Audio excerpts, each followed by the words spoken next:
Oh, better. I got a place where winning ain't tough to do. You wanna be cool, stable too. Your horse racing fantasy comes true. But no, stable do. Download the Stable Duel app and play today. It's time for the summer stream. We've got Stable Duel and Saratoga for you. We've got the sniper, Barry Spears. We've got Matt DeSantis, myself, Gino Bucola, and we will get you all set up for Friday and Saturday racing. Matty, how we doing, buddy? We tried to get you on with us last week, but while you were driving to the Haskell for a big day, it wasn't able to work out. But how was the big day at Monmouth Park, and how you been? Thanks so much. Sorry it wasn't able to work out last week, but yeah, the Haskell was amazing. It was a lot of fun. It was hot, but it was a good time out there. And it's funny. I was joking with some friends. I said every time that people get really excited about watching two horses run, I feel like Brad Cox and Florent Giroux show up and just kind of crap on everybody's parade. And that's exactly what they did. And I should have seen Cyberknife coming from a mile away. It was one of those things but it was a really thrilling stretch run, and it was, great to see the experiment of Jack Christopher trying two turns and Taba coming back from the Derby. But, Flavian had himself a day out there. He won 4 straight stakes races, and then didn't have a mount in the Haskell. Always perplexing, I think. Yeah. Yeah. We sniffed that one out. The sniper was perfectly last week. He put a clip on it just to show everyone how we the process, the talking it out process about who fit the race well. And that was a great call on your part. Barry, how's your week been, buddy? Hanging in there, man. You know me. I'm always moving, always doing something. And always grinding. Always hustling. Absolutely. Yes, sir. Absolutely. So for everyone who's joining us now, thanks so much for hanging out with us. We are going to go over best bets for Del Mar and for Saratoga for Friday and for Saturday. Every Friday we have this show. We join together and we talk about some of the big Stable Duel games. And for the next 6 weeks or so, it's going to be a lot of Del Mar as a major focus for Stable Duel. And we know that a lot of people who are playing the weekend races are also going to be looking at Saratoga. So we've decided to add Saratoga in the mix. We can give you some best bets for Stable Duel, for Del Mar, or if they have any other big games. Last week, it was Monmouth. We did some Ellis a couple weeks ago, Delaware, some other tracks will get in the mix. But this weekend, we're just going to play some Del Mar Stable Duel, and we're going to have some Saratoga best bets. So we'll be bouncing back and forth between those two. For Del Mar in particular, if you're playing Stable Duel today, you can play into a $3 contest for some of the smaller players, or you can play into a $25 contest. So you have 2 different options today. You don't have to spend up for either one of them. If you want to look to some of the other tracks that have games today, Gulfstream also has a game. Laurel Park does, and so does Ellis. But we'll talk Del Mar for Friday and for Saturday. And we also want to welcome in our friend Jake, who I believe has a best play for us.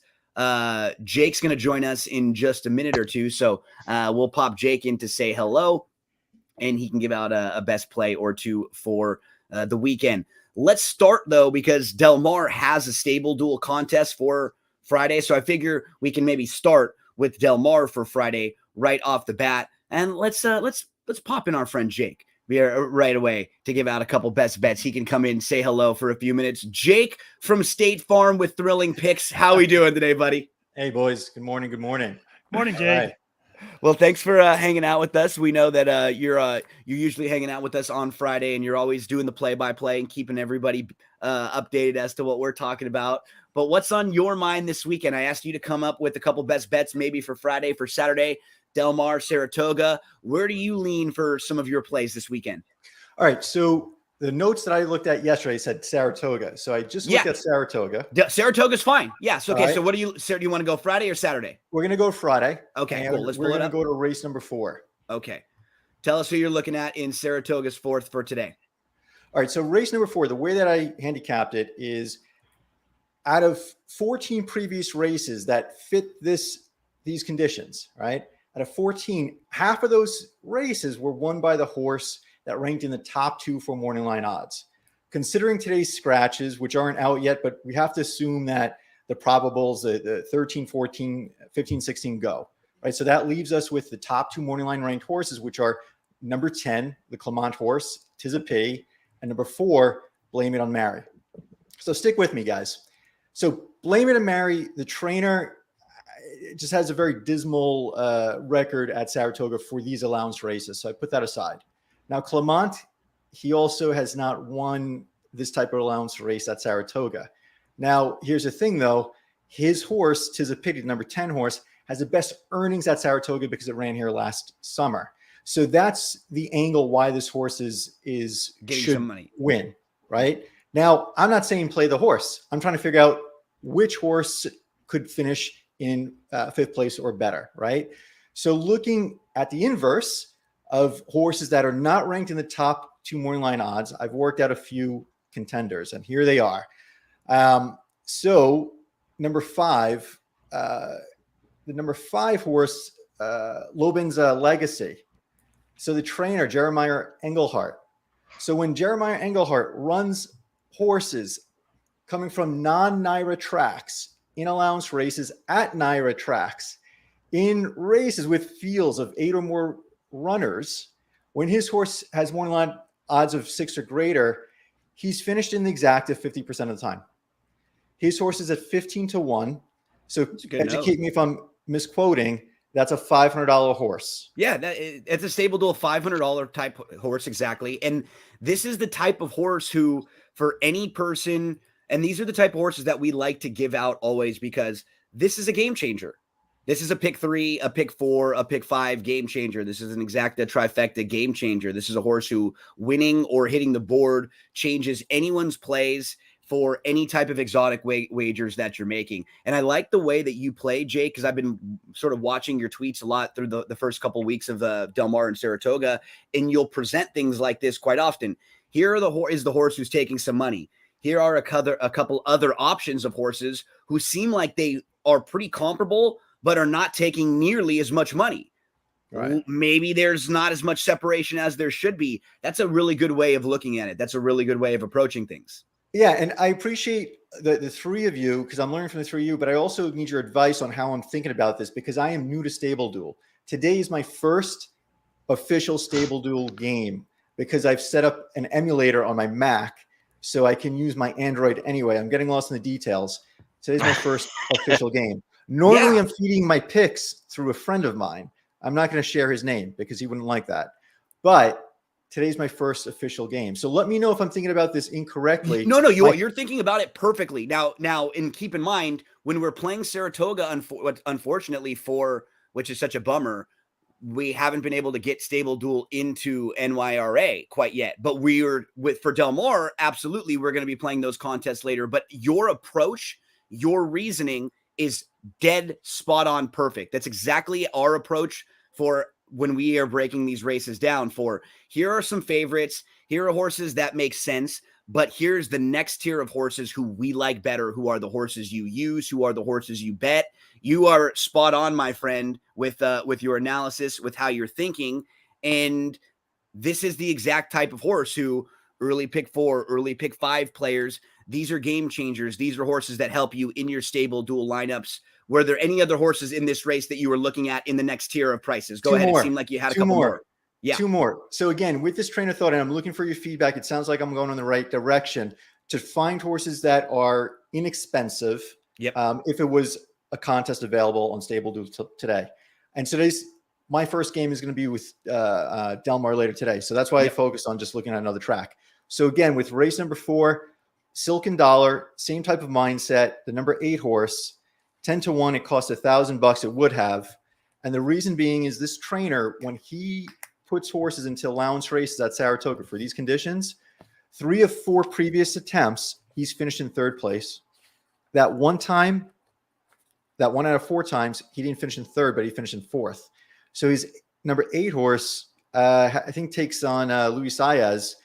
Has a very good shot at also finishing in the superfecta. So you know what, Jake, this is one of my 3 best bets for today. Silken Dollar. How funny. We're on one of the same horses today. So we come in unison together here with Silken Dollar. Now, I'll mention a couple things about Silken Dollar that I like. So Silken Dollar debuts on the slop. Very easy race to put a line right through if a horse doesn't like debuting on a sloppy racetrack. Comes back in career start number 2 on May the 30th at Belmont Park, wins, ends up beating a pretty nice group of horses. The runner-up, Sinfully Sweet, comes right back to win. How about Dream Central? This is the horse that ends up coming back again and winning 2 stakes races after coming out of the Silken Dollar race. Wins both New York Stakes races, won at Belmont, then came right back at Saratoga at 9-1 just last week. So you look at the race on May the 30th, was a strong race that he ends up winning, comes back on June the 19th.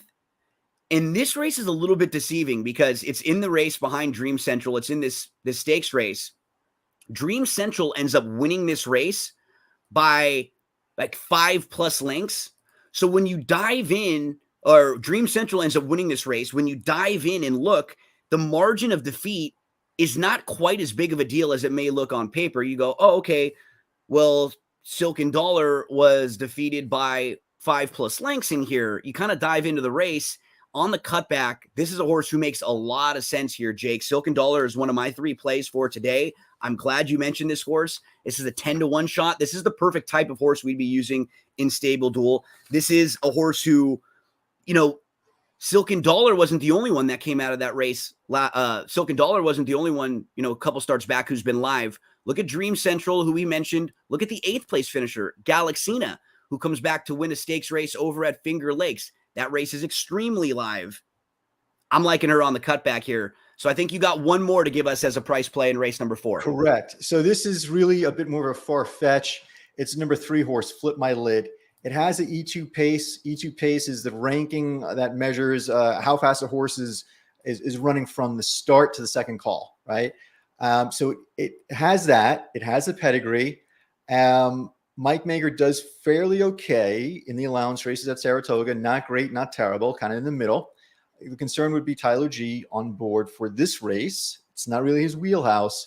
But if it was a Stable Duel contest, the cost at 12-1, correct me if I'm wrong, gents, would be Perfect. $750. Yep. So if I were playing this on Stable Duel, the way I would approach this, and this, again, I'm new to this. So I would say, let me go against the favorite to use these 3 horses for a total cost of, less than $3,000, right? So 500 plus 750 plus 1,000. Is that a good approach, or what do you think? Yeah, that's something that we see Matt doing quite often, right? He points out races where you're using multiple horses. You're trying to beat the favorite. You're putting yourself in a situation where I wouldn't 3. I wouldn't use, maybe I would use 2 for sure, but 3, I'd like your options. Like these are all horses I'd use in a pick 4, pick 5. These are all viable Stable Duel type horses. Maybe 3 would be a little bit too much sometimes because I don't know if I'd want, I think if you can get an exacta or like a first third, it's really nice in Stable Duel. Sometimes you put a little pressure on yourself, maybe if you have 3, but I think all 3 of your horses are the exact types of horses we are looking for. We're giving out. One of them was an exact horse that I was giving out. So Jake, we're definitely on the same page here. No doubt about it, my friend. Then I would stick with the 5 and the 8 and move on from there. So that's what I wanted to prepare and just share with you and get your feedback on. And I'll use that, as I go through my day. Yeah. So Jake, your analysis was spot on. Jake Steve also agrees. He said he thinks the Gaff Daddy puts this 3 on the lead and wires them at a big number. Thanks to Steve for checking in there. Steve, thanks for hanging out with us today.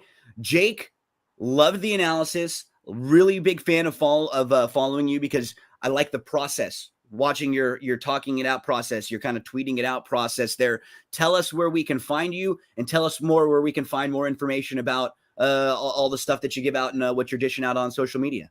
Yeah. So the app itself is only for Android. You can find picks there, but what I'm still finishing up is the boot camp, and that is designed to help everyone get more comfortable with becoming a data-driven handicapper for the purpose of back testing your angles. Finding stats is great. This trainer, this horse performs X amount of times, but can you back test it? And that's what I think has helped me with my handicapping. That's what I'm trying to share with anyone that wants to adopt it. And I used to teach those classes during quarantine live, and I'm just trying to put that into a video format onto like a Udemy. So that's coming. You can find me on obviously Twitter at Thrill and Picks. And there it is. Jake, you are the man. You are Thank the you man. for the invite. Hey, we love having you. Anytime you want to come in and dish out some best bets, talk a little bit about the app, talk about anything you got going on for the weekend. We always appreciate you touching base with us. You're part of the crew, man. You're part of the family. We know every Thank Friday you. morning you're hanging out with us and Thank having you. some fun. And listen, guys, it's on me now. It's on my shoulders to antagonize HRN to get the both of you, Matt and Gino, as a next team up. Okay, that sounds good. We'll be ready. Yeah, to we gotta get that. You gotta avenge my You got to right the defeat. ship. You got to right the ship. We had a rough week, man. It was unbelievable. I We think couldn't Gino catch a break, and we had the winner in the race that ended up being a no contest. Yeah, that Gino and I are just going to watch race replays. I was gonna say, to get ready for that. As And long so, as we'll watch race replays, we'll at least have a different insight than our competitors for sure, and we'll have some fun firing back and forth with them. So, Jake, we'll work on that. Thank you so much for joining us. You have a fantastic weekend, buddy. Good luck. Bye-bye. That's Jake there. Jake does such a great job. Big thanks to him for helping out. And I guess while we're at Saratoga, we might as well just stay over at Saratoga for today. So I mentioned Silk and Dollar, who I like a little bit in the fourth. I have one in the first that I'm going to mention. Does anybody have anything earlier on in the card? Matt, I also have the first. Yeah. Race one. Barry, where are you looking for Saratoga for today? 7 and 8. 7. Okay. 7 and 8. So we'll go race one, and then we'll go a little later on in the card. Matt, why don't you tell us who you like in the opener today?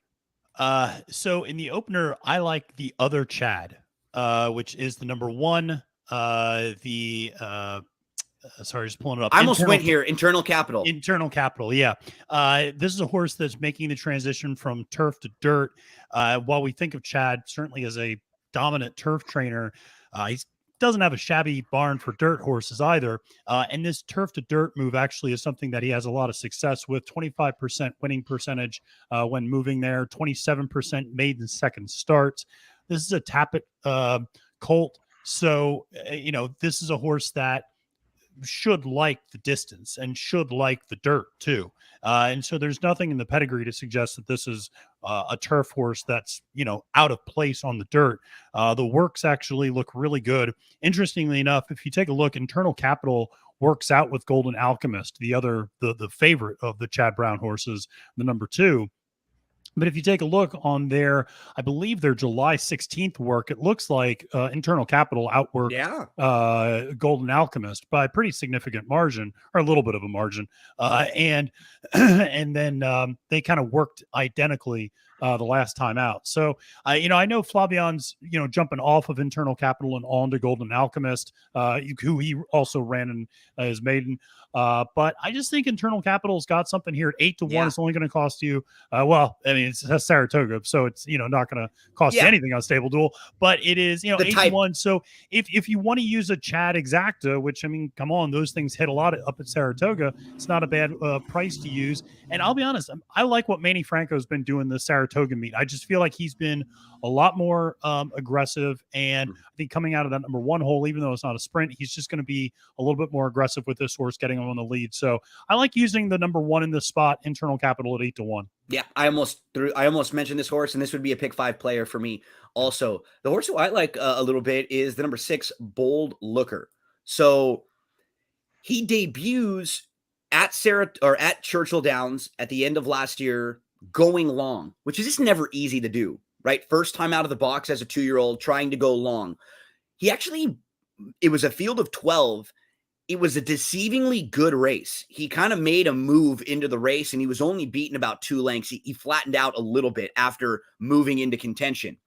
Then he comes back on July the 3rd, and we can't pull these races up since they're from Churchill races. If we could pull the replays up, I'd show. He's 10th early on, and he's about 7 lengths off, and he's not that far out of it. He's in a decent spot, but he ends up behind horses, and he gets that shuffle. And you can look at his running line. All of a sudden, he loses like 2 lengths in positioning, from about 6.5 off to about 8.5 off. And he loses all of his momentum, but he really gets going late, and he starts to build things up.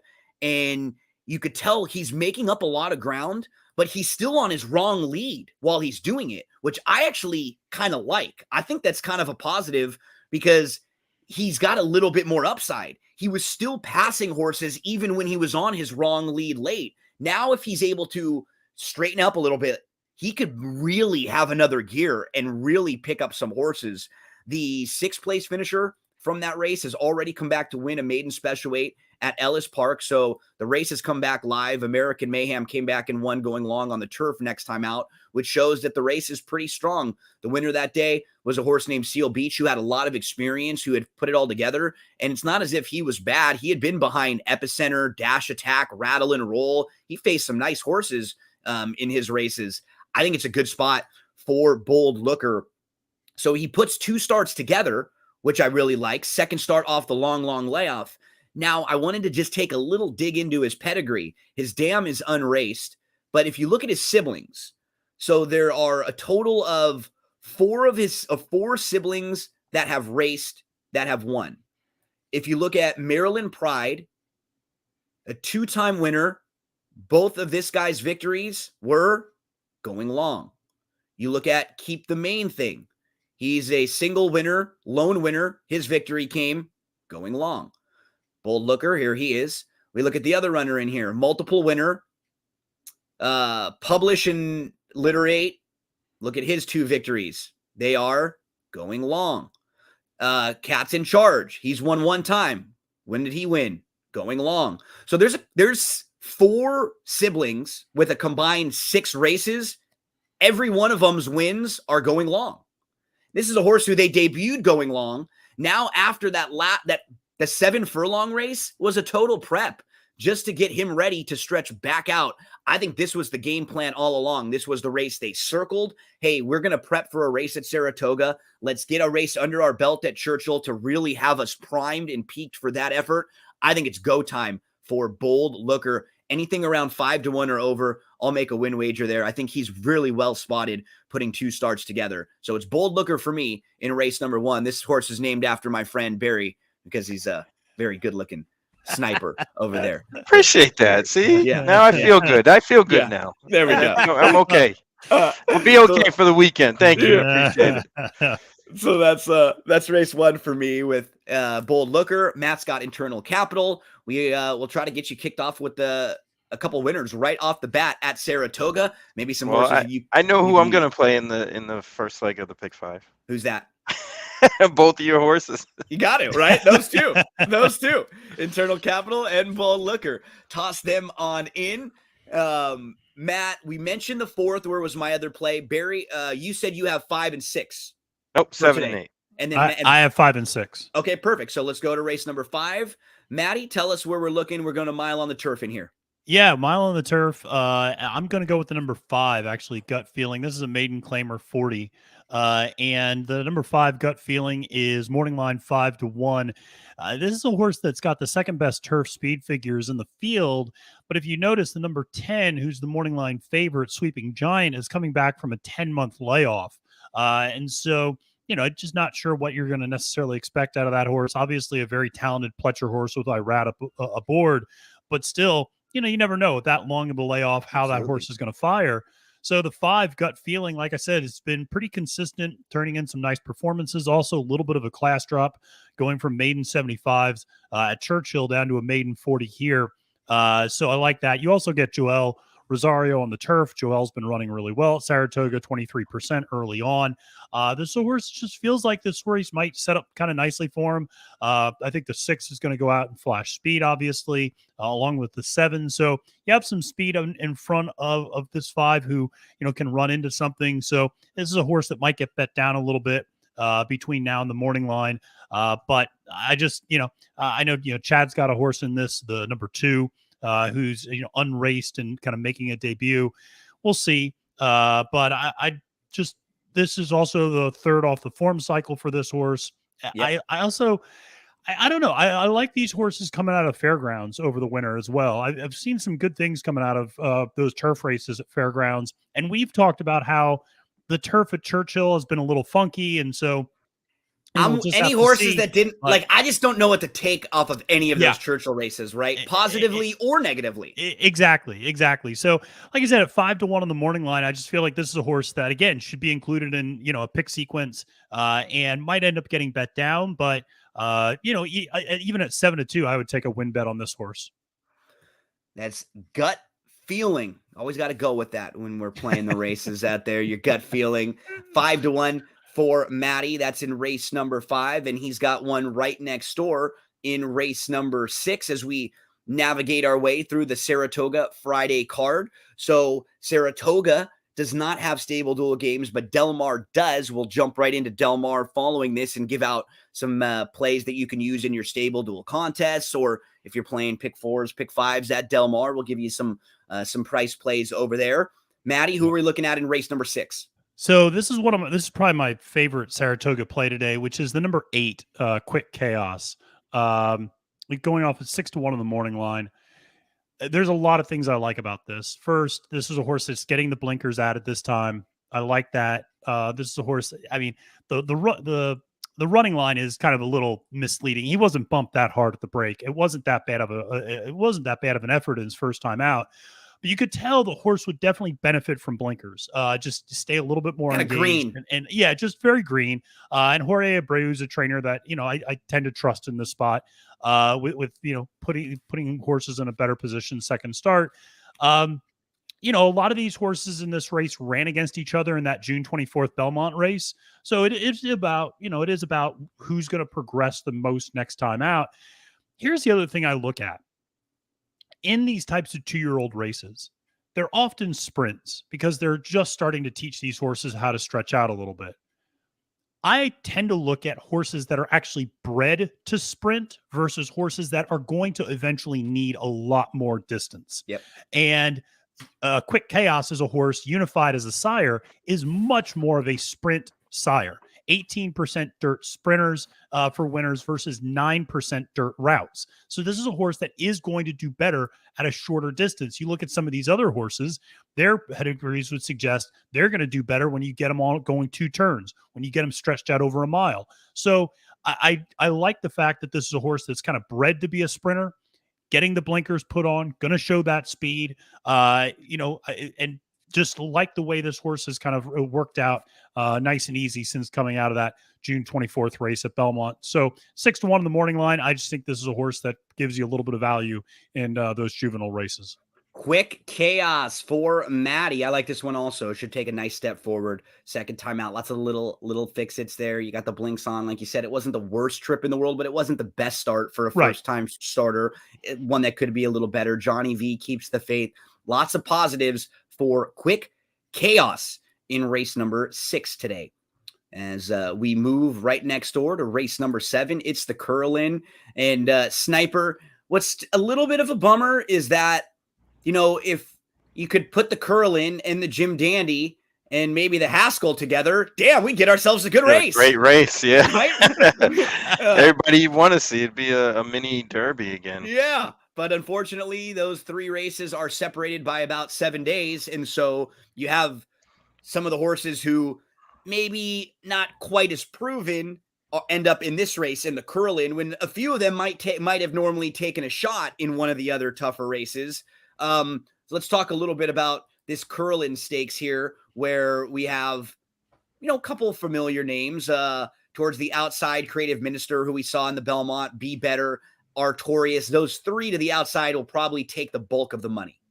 Yeah, absolutely here, especially Creative Minister, because he finished so well in the Preakness. Didn't really do much in the Belmont, but I gather he probably will be a favorite, but not a overwhelmingly, like 4-5 type. It'll probably be around what he is on the line in the morning line, which is 2-1. But I decided to go elsewhere here. I ended up on Golden Glider. I knew it, because you and I have always kind of liked this horse. We both have.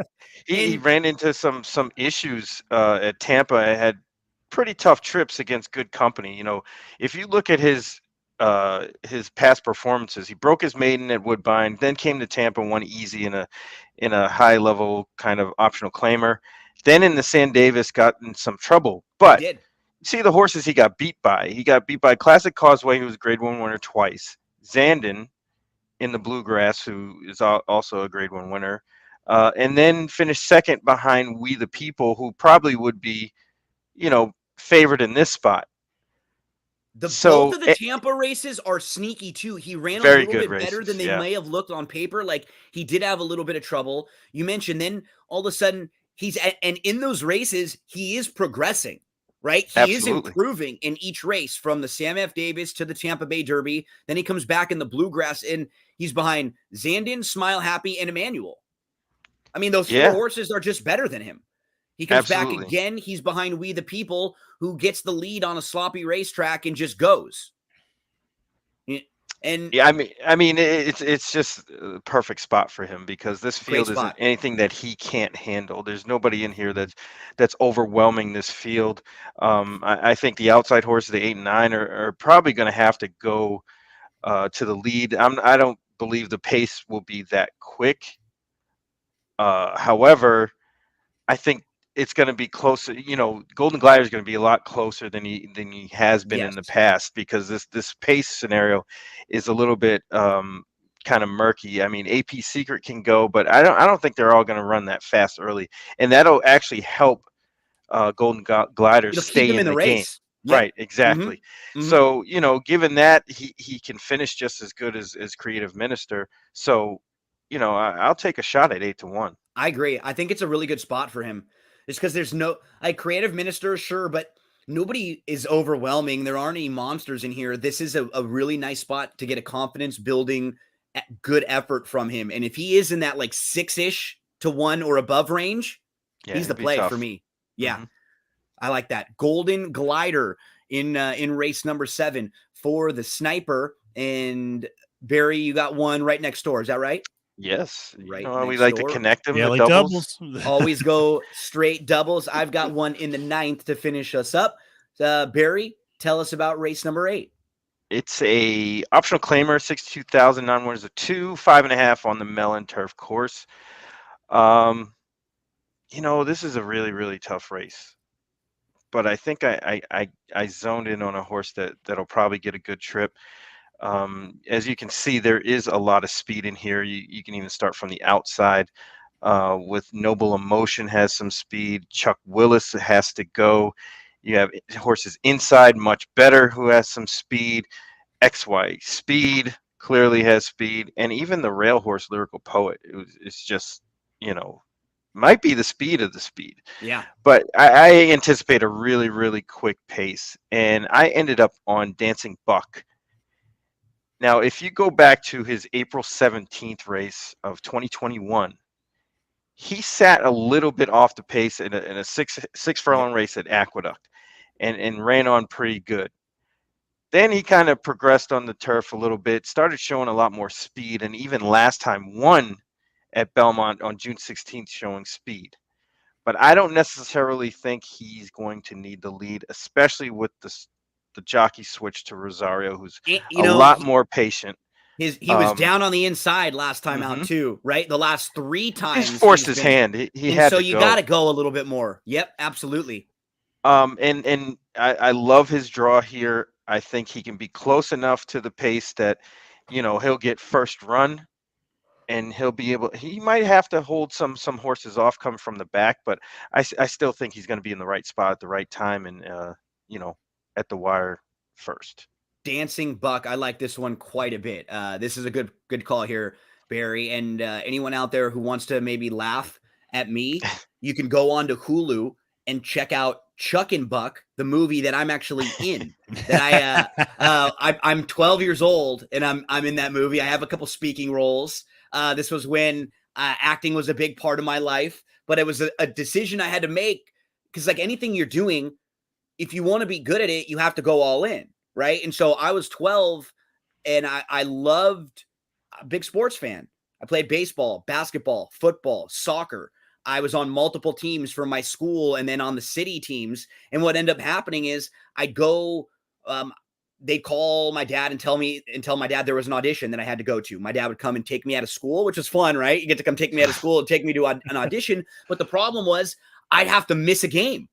I'd have to make a decision between, and that was hard when you're a kid, right? You're like 10, 11, 12 years old. You want to go, you're on your baseball team with all your friends, with all your buddies. But my dad's trying to tell me, son, this could be big for you, right? You go and get this movie role or this commercial or this TV show. This is the type of thing that changes your life, money, big opportunities. But it was hard for me. I didn't understand that at the time, right? For me, it was leaving the sports to go leave my friends to go to do something that I wasn't quite as into. And then a few years ago, before I started the podcast, I actually got back reacquainted with my old manager, and I started going to classes, and I was getting ready to try to get back into the acting thing. And then we had a son, Milo, who joined us kind of out of nowhere. And then life changed a little bit, we called some audibles on stuff. But shout out to Buck. That was one of my I got an award, a child acting award for playing a child in that movie, Chuck and Buck. So shout out. I will tell everyone that wants to go watch it. It is a strange movie.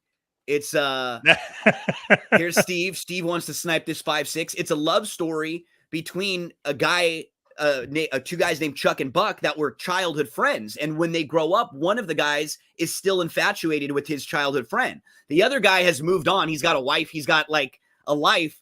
But I play a kid that's like acting at the local play. And so you get to see me in there a little bit. It's kind of fun. I'm over on Hulu. So Dancing Buck, shout out to Chuck and Buck. Shout out to the 5-6 double for the sniper. And thanks so much to Steve Gilfeather for hanging out with us today and checking in with us. So I'm going to move to race number 9. Matt, you're done with Saratoga, right? Yeah, I'm done with Toga for today. I've got one more for today, and then we'll head on over to Del Mar. So in race number 9, I'm looking at the number 4 in here, Quick to Blame. So Quick to Blame has raced 7 times, and all of his races have been long. So that tells me that at least early on in his career, he probably didn't have a whole lot of speed. The connections wanted to just get him going long because they thought sprint races would probably be tough spots for him. Look at some of the horses who he ran into in his first few races. Call Me Midnight, graded stakes winner, Ethereal Road, who he's actually been in front of. And then Ethereal Road came back and beat him in the maiden special weight race at Oaklawn in January. He's behind Western River, who we're going to see running in one of the stakes this weekend. What happened with him is those maiden special weight races, he just kept running into tough horses, like each time in tough spots, then in races that were a little bit too much for him. Then they dropped him down to a maiden $50,000 claimer. So the only time he's been in for a tag, he won. That was the race that actually makes him eligible for this starter allowance race. After winning the starter allowance, they step him back up off of the claim, Jason Barkley does, and they put him in a tough first level allowance at Churchill Downs. He ran really well that day. That was a tough spot. He finished second. He was 20-1. And now what I love, he's going to cut back to 6 furlongs. And look at this field when there's, with all the speed that's signed on. You've got the 2 Vikram, and with the rail draw, he's got to go. Life Changer is a presser. He's going to be forwardly placed. You've got Motion to Strike, who is very, very fast. They're going to be flying. Street Culture, really quick. They're going to be flying. Dark Timber is very, very fast, too. Didn't get the lead last time out. Look, they were going sub 22 on the turf. That's why. This is a field that has a ton of speed. Baltazar wants to press. Nicholas James is also quick. If the 4 can just stay within striking range and not be way, way out of it, he should have a whole lot of punch cutting back. He fits on a class standpoint off of his recent form. He's getting better and better. This is a softer spot, this starter allowance, than that first level allowance over at Churchill. I like Quick to Blame in here. No doubt about it. He's 6-1 on the morning line. If he was anything around 4, I think that's worthy of a win wager. So Quick to Blame for me, cuts back, sits nicely, a little bit of punch, faced tougher last out. He's faced some tough horses throughout his career. That's what I'm going to look at in Saratoga's 9th race. So Barry, Maddie, we're done with Toga for Friday. Let's shift our focus on over to Del Mar. Matt, why don't you remind us the Del Mar stable duel games that we can play today? Yeah, I think we have a absolutely. couple different options, right? Yeah, absolutely. You got the $3 game for people who are just, starting out, maybe just, playing Del Mar for the first time, or just, don't want to expend too much on the bankroll. You also have a $25 game. And I usually like to put my hat in both of those. Yeah. And not too much. And, it's a lot of fun. And again, the $3 game, if you're still just trying to get a feel for Del Mar, it's a good opportunity. Enter a couple of different entries, maybe spend $6, $9, try out a couple different strategies, Absolutely. figure out, streamline your, your process for Stable Duel. So something for everybody over at Del Mar today at Stable Duel. Yep. And there, with the $3 game, with the $25 game, like you said, you can play in both. You can play a couple $3 games if you want to maybe test a few things out, try some different, like you said, some different strategies, some different approaches. I'm gonna zig here. Maybe you have one where you throw a couple of our Stable Duel plays in for today. Anyway, we're looking at it, Del Mar today. And what's fun is now the post time has kicked back to the Friday evening post time for Del Mar. Yeah. So last week, since it was opening day, they were a little bit earlier. Today, we actually don't start till 7 o'clock Eastern time for your first post at Del Mar. So you got some Friday evening racing that you can kick back and enjoy. For Del Mar for Friday, I'm going to be looking at races 4, 5, and 6. How about for you fellas? I got 1 and 2.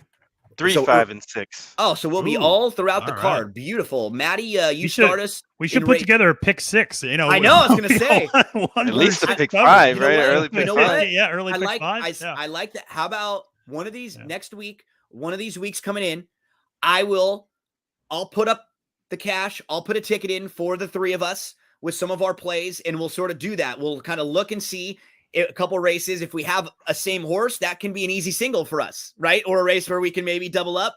We'll put in a pick 5 or a play, or maybe even a Stable Duel lineup that the three of us have maybe put together with an approach. That'd be fun. We'll That'd be do fun. Yeah, something because then like we that. could That'd hit be a lot of we could fun. hit for $500,000 and then Boom. stop. Yeah. Then we're just Stop. done. Then we're just done. Stop. Then we're just done. I think there was Stop. there was a $350,000 payout already at Del Mar in the early pick 5. That's so what we're far. gonna get. I mean, that's what we need. That's what we need. That is Some what we game need. changers just like that. Okay, Maddie, how are we kicking off the card today on Friday? Tell the folks out there. Yeah, so we'll kick off the card with a maiden 50 for 2-year-old fillies, state bred restricted race. It's 5 furlongs on the dirt. I really like the number 10, All Hollows, at 8-1. This is a horse that's only going to cost you $3,000 on Stable Duel. Ran its debut at Pleasanton earlier this month, finished 5th, was kind of a mediocre effort, but ran a 47 buyers figure, which is actually a pretty strong figure for this particular field. Also was running against open competition in a maiden special weight. So now we're dropping down to a maiden claimer. Understandably, the purse is a little bit bigger at Del Mar, but like I said, I think it's a nice little drop there. And here's the thing: Tim McKenna is just dynamite with dropping horses from maiden special weights to maiden claimers, winning 40% with a $2.86 ROI. This is something that he's done over time. So this is a kind of a progression that you see with him. So very successful placing maiden second starts, very successful with the drop down in class, and doing well in the maiden claiming circuit. So I really like this horse. I think, again, at 8-1, you're going to get a little bit of value here. And what's interesting is if you look, like I said, he ran a 47 speed figure last time out. Well, the 11 horse, it's Saul Wright, ran a 47 speed figure last time too. And well, that horse is 7-2 on the morning line. So I'll take my shot with All Hollows at 8-1. And they were flying in that 5.5 furlong. Those were very legitimate fractions in terms of the winner of that race. So they were really going there. So I don't know if they'll go quite as fast today. So I really like this 10 All Hollows. And the other thing is what's fascinating to me about the morning line. And again, so much of this is about trying to find, where there's discrepancies or where there's opportunities in the morning line. If you go up to the number 7 horse, the number 7 horse ran in a $20,000 maiden claimer at Pleasanton, posted a 39 buyers, is also 8-1 on the morning line. Well, that doesn't seem right to me either. So I just think All Hollows might be a little bit undervalued in this spot. And I think this horse is going to run a very honest effort. At an 8-1, I really like the value. Just to give everybody an idea of how strange and unique I am. These two horses next to each other are like a microcosm of two of the current shows that I'm watching right now. So Better Call Saul, no doubt about it. Everyone's watches that. That's a great show. But I've never seen this show. I always have different like levels of shows that I'm watching because I always like to have one show that's kind of like my background show while I'm doing my work. It's going on. I don't really need to be focused on every single thing that's happening. I can pay attention to it, but I can look at it while I'm handicapping the races and stuff. Right now, I know I'm going to get this. It's Gilmore Girls. That's what I'm on right now. And the place that they live is called Stars Hollow. And I'm hearing about the Stars Hollow and the Hollows all the time. And I am watching Rory and Lorelai. Oh, you're killing me, man. I'm killing me. I'm telling you. Killing me.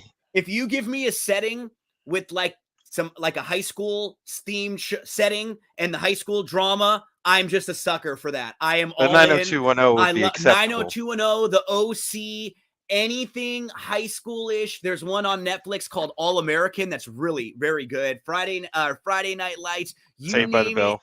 Saved by the Bell. I am just a sucker for any of those. So I'm in the middle of Gilmore. You know what that reminds me of is the Californians on Saturday Night Live. Oh yes. Oh yes. Yes. Exactly. And I feel so bad. Shout out to my love Stephanie. We just had our 4-year anniversary yesterday. So awesome nice. for that. But I'll be up later. Mine's coming up on Sunday. Oh, look at that. Good, my wedding anniversary is Sunday. Nice. How long? 8 years. Awesome. 8 years, yeah. Early congrats. Stephanie she'll text me. It'll be like 1:30 and she'll be like, "What are you giggling about?" Like she'll hear me in the other room and I'll just like have laughed about something that's so stupid and corny, but I'm like, I remember that and like interacting with someone like that in high school and it just makes me laugh. So I'm a sucker for the fish out of water high school stories. Bad guy from the wrong side of the tracks comes into the good town. Any of those stories, I'm in. So All Hollows for the Gilmore Girls fans. It's all right for the Better Call Saul fans. Either way. Love it. As we move along to race number 2, I believe you said, right, Matt? Yeah. Race 2, which is $32,000 claimer non-winners of 1. That's a mile on the turf. And for this, this is my favorite play of the day. And this is absolutely going to be included in all my stable duel lineups, which is the number 1. Table for 10, which is 15 to 1. It's only going to cost you $500 on Stable Duel. And again, finding these types of horses allows you to spend up in other spots. This is a horse that, like I said, I love this horse at 15 to 1 on the morning line. I have a feeling it's going to get bet down. This is a horse that's 10 for 13 in the money on turf. This is a horse that's 5 for 7 in the money at this distance. This is a horse that is 3 for 3 in the money at Del Mar. So, you stack all those things up, and this probably should not be a horse that's 15 to 1, honestly. But if you isolate his turf races, and he's been racing in the synthetic up at Golden Gate, he raced on the dirt at Pleasanton recently. But if you isolate those turf races, they are right there with everybody else. And he's been running in some nice allowance races up at Golden Gate. And so this is kind of a little bit of a step down. Last time he ran a claimer on dirt, he won by 5 lengths. Granted, that was a Golden Gate, but still, he turns in really honest efforts. Yeah, he broke his maiden here. Yeah, he broke his maiden at Del Mar. And so I just feel like this is a horse that I just don't really get why he's 15 to 1 on the morning line. He's, like I say, he's probably going to get bet down. But from a stable duel standpoint, if I can only spend $500 on a horse that seems to be this reliable and consistent from race to race, I'm absolutely going to do it.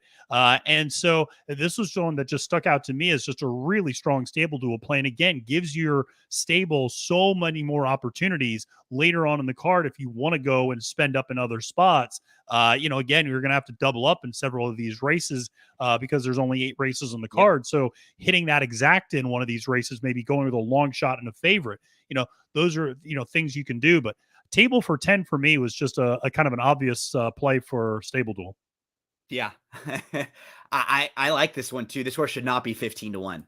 No doubt about it. This horse should be like 8 to 1. Yeah. Yeah, You know? that makes sense. 8 to Yeah. 1, 6 to 1. Yeah, absolutely. Like that would be, I think, very reasonable. And again, we talk a lot about finding value in stable duel. And if I can get a $3,000 horse or a $5,000 horse for $500, I'm absolutely going to do that every time. So, like I said, just gives you a lot more flexibility in the rest of the card.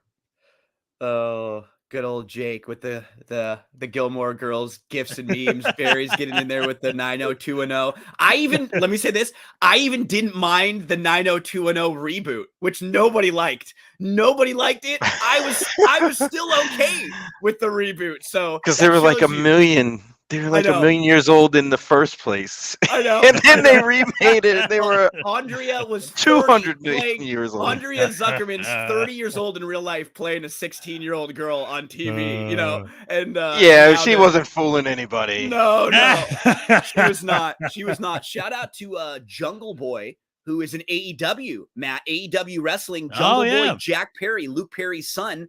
He is a spitting image of him too. He looks exactly like him when you look at his face, exactly like his dad. Shout out to Jack Perry. He's having a good run right now. You know who he's about to be in a feud with? Christian. With Christian Cage. Edge, the former Edge and Christian tag team member. My old buddy. Yeah. Your old buddy. No yeah. Christian well. Yeah. So we continue on the Friday Del Mar card. I'm in the 4th. Did anybody have any in the 3rd? Nobody in the 3rd, right? I did. Oh, Barry's in the 3rd. Okay, awesome. Yeah, so let's go. yeah, man. Let's go race number 3. Barry, let us know what you're looking at in the 3rd for Friday Del Mar. All right, this is a lower level. See the words? Yep. Claimer 25,000 down to 10. Purse 32,000, and 5.5 on the main. And I'm gonna go with number 2, Smile for Me.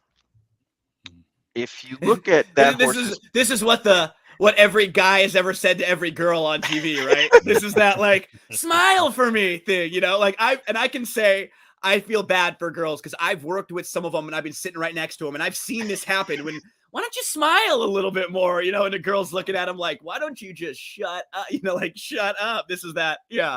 So smile for me. Sniper was a runner-up last time out at Los Al on July the 3rd, but is a little bit bigger of a price than I think they should be. Yeah. If you take out those quarter horse 1,000-yard races, May 21st, May 1st, April 16th, this horse stacks up pretty good with this group, style-wise and also speed figure-wise. There's not really a whole lot in here, but there's quite a bit of speed. If you look towards the outside, those horses have a ton of speed. And I think this horse is just going to sit in the right spot. You got, Charge Cash, who has speed. And, Cheap Speed doesn't carry a whole lot, but no, I still think that there's enough of it in here where it can kind of give the 2 a little bit of cover. And the 2 likes to finish strong. And, you'll see kind of back at Santa Anita when he was running at Santa Anita, he kind of changed his running style a little bit. But I think that was an effect of the competition. When he kind of went down in price, he had more speed with those horses. And I think he fits very, very well. I hope he gets the same kind of trip he got last time, because that'll be right on the money. 9 of his 13 races over the last 2 years, he's been in the top 3. He's right there. He's super honest. At 8 to 1, I mean, stable duel, $3,000 horse, you could spend up somewhere else on a favorite that'll probably win. Yep. That's a great play there. Smile for me in race number 3 for the Sniper there. I'm going to move along right next door to race number 4, and we're going to take a look at the number 6 in here, Candy on Top. I like this filly's kind of overall body of work. So she debuts last year at Del Mar for Carla Gaines. One thing that I find fascinating, Carla Gaines' barn is atrocious first time out. Like, that's not even it's not an opinion. The numbers will tell you they just don't win first time out at all, because she doesn't really prime or prep horses to. They come back and win a lot second time out. But her barn is fantastic off the long layoff. That's one of those weird things. Like, it's weird to be so good off of a long layoff, but not very good first time out, because you have a lot of the same sort of characteristics of just getting a horse ready through training versus through races. But once horses have a couple races, Carla can very much get them ready off of a long layoff. In fact, if you dive into the daily racing form, the formulator statistics, when you go to customize them, you can go to the days between starts, and you can go to the long layoff for horses that are coming off a plus 180 day layoff and apply those filters. So you look at Carla's numbers now, 9 for the last 55, and this is over a 5-year sample. So this is the last 5 years of everything that Daily Racing Form has in their database. But look at the recent runners off of the long layoff. She is one with 5 of the last 13 horses coming off of a plus 180 day layoff. She's one with like 4 of the last 7. And look at every one that they're sending out is running in the top 3. Every single horse they're sending out off of 330 days, 400 days off. This horse was off for 400 days, was 37-1, came back and ran 3rd. You know, these horses are not, they're off for a long period of time. They're coming back and they're all firing really, really well. And if this particular runner, Candy on Top, can just get back to the races that she was running last year, she's going to be really tough in here. Add to the fact that she's got all this progression and all this maturity from 2 to 3. We saw this filly at the end of her 2-year-old year. Now it's the second half of her 3-year-old year. She could be a completely different horse, grown up, more mature, bigger. She could be more experienced, more talented. She's going to get Lasix for the first time. This barn is really good off of the long layoff. They've given her 8 workouts to prep for this. So she's been getting ready for this since, all throughout June, throughout July, 3 works. She's ready to fire. I think she's going to give a big performance. Candy on Top. She's 6-1 for stable duel. That's perfect for us. That's going to be 5,000 in our stable duel lineup. She's a great pick 4, pick 5 kind of horse. Candy on Top for me in race number 4. That's the number 6 for Carla Gaines. That is in race number 4 today. So Barry, where are you for the rest of the card at Del Mar? 5 and 6. 5 and 6. Oh, beautiful. We're right next door to each other. And Matt, how about for you? You were done. I'm done for the day. You had 1 and 2. Yeah, okay, cool. So race number 5, Sniper. Tell us what you're looking at in the 5th. I've got one here also. I got a feeling we might end up on the same horse. Oh. This is a claimer, $20,000, 9 winners of 3, purse 32,000, 6 furlongs on the main track. Quite a bit of speed in here. You have the 9, Tropicana Girl, the 10, Lovely Colleen, all have speed. To the outside, the inside, or actually Talkative Gal will probably show a lot of speed here. 7 Sisters, the 5, also has speed. Might even want to throw the 3 in there into this quick pace.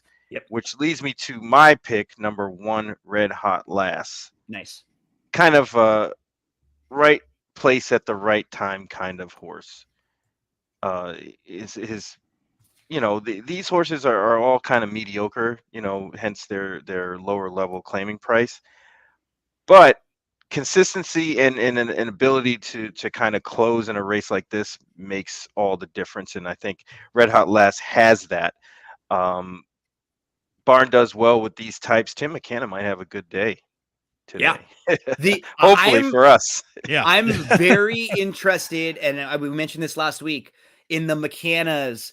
A lot of the really good Northern California barns seem to ship a lot of horses down and have very, very live barns for this meet. This is a horse who fits really well in here. Red Hot Lass. The horse who I'm looking at is the number 4, La Vie, who she's been a little unlucky recently in some of her races. You'll notice she's had some trouble. She stumbled. She got pinballed. And then last time out, she had a tough start. And she just really never had a trip with the type of race that she was in. But this race that she's in today is a 25,000 non-winners of 3. Look at the race that she exits. It was a 25 starter. And look at the winner of that race, Storming Lady. That's a 6-time winner compared to a 2-time winner that she'll be facing in this race. The 3rd place finisher, Miss Carousel, anytime I can pull her up, I will. She won on July 31st last year.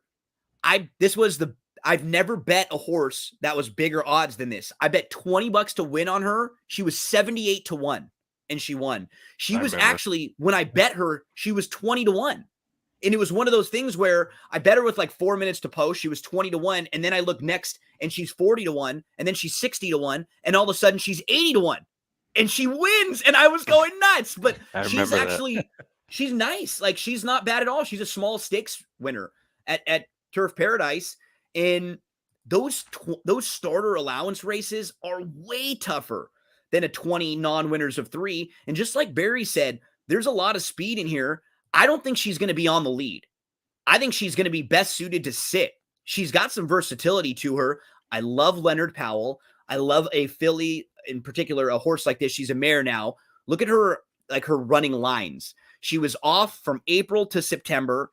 She came back in, then she was off from September to April. She came back in April, few months off. Now she's going to put a couple starts together. I think she's going to run really well here, and I think she's going to come back and run really well one more time at Del Mar. I think she's performed well on the main track here already. La Vie, 8 to 1 on the morning line. She'll only cost you $3,000 in your stable dual lineup. I think it's a great spot for her. Barry and I both have 8 to 1 shots in race number 5. So we're looking at vulnerable favorites, horses who we think are beatable. And we're also going to move to the Daisy Cutter. Sniper, 5 furlong turf stakes. Who are you looking at in this field? Well, I landed on number 3 here. We're going to throw one downfield with Sadie Bluegrass. Nice. Okay. This is another tough race where you have a horse that's going to get a lot of action in Legs Galore, the 5. It's probably as advertised. Yep. But both almost the 5 and the 7, right? Those yes. two will both take a ton of money. But they're going to both hammer each other. They have similar running styles. Yep. And they have to go head to head with each other. There's no way around that. And that leaves the 3 who I think will have better positional speed based on that.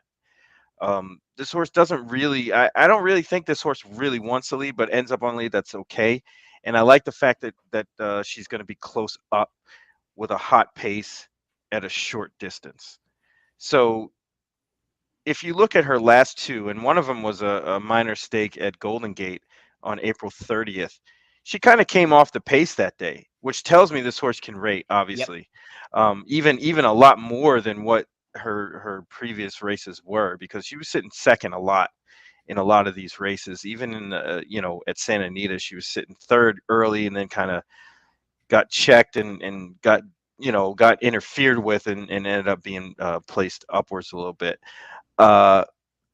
So I just think that, barring these 2, just, the 5 Legs Galore and then Twilight Gleaming just going out 10 lengths in front of everybody else, which I don't think is going to happen. I think Sadie Bluegrass might be right there at the wire trying to run these horses down. And, the one might catch a little play, but that horse hasn't been out for a little while and may need one, especially going from the rail off the bench like that, going 5. So I think that slides Sadie Bluegrass in that spot where that horse might be, or even closer than that. We are looking at this race identical with just slightly different horses. And the horses that we're looking for, we want them to do the same thing. I'm looking at the 4 right next door and thinking that I was reading an article, DRF article, and Phil D'Amato mentioned that She's So Nice is not as fast as Legs Galore or Twilight Gleaming. And he said that she's going to be stalking behind. I think she could be working the perfect trip for some of the exact same reasons that you like the 3, because I know that She's So Nice has enough speed to where she can kind of keep up with these other horses, to where at least she doesn't get outrun early, right? She can stay within a few lengths, but we know that she can pass. When you look at her race back in October, when she missed the break, she had a tough start and she had to come from way out of it. And she closed from 8th in a field of 12, going 6 furlongs. Since then, it's been race, a little bit of time off, race, a little bit of time off. She showed speed in her last 2. I think in particular on May the 12th, she was just better than that field. You know, she was favored that day. It wasn't a big field, and they said, yeah, let's just get out front and not try to get too cute. I think in this race, can she sit third or fourth? Can our two horses be right next to each other? Honestly, like right behind the top I think two, so. them battling, and then you and me in the second flight, just hoping that they can fall into, you know, a good placing and pick us up some stable duel points. They could really trip out in here. I think they can win. Yeah, Either I do one too. of them, just I do based on too. how the race and the pace scenario is going to set up. Yeah, Because I don't believe that both of these favorites are going to finish 1-2. me neither. I think one of them is going to, when in a speed battle like that, that rarely happens where those two horses go Exactly. at it, they battle, and they finish 1-2. Someone goes a little too fast. One of the two ends up being the presser, right? One of the two breaks a little slow and then has to go after the other one early and has to like do the dirty work and maybe soften that one up. And then they both end up backing up a little bit. I like what we've done here. We've tried to take advantage of a pace battle that we think is going to play out in the stakes race a little later on today at Del Mar. So that's Friday for Del Mar. We got Friday for Saratoga. And now we head to Saturday. Let's talk some Saturday Saratoga. So I'm looking at Saturday Saratoga races 2, 5, and 9. How about for you fellas? I have 3, 4, and 6. Okay. Sniper Saratoga for you for Saturday? Oh, no, you were that's muted. actually I'm that's scrolling up to Okay. see. yeah. Okay. That, by the way, I'm wrong. I got 3. I definitely have 3. Okay. I definitely have 3. I have too many damn PPs open right now. That's where I'm at, right? Yeah, Hell with it. we're all over the place. And now we're gonna move to Saturday.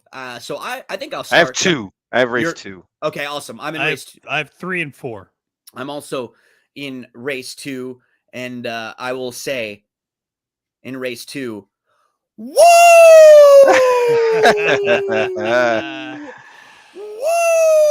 Woo!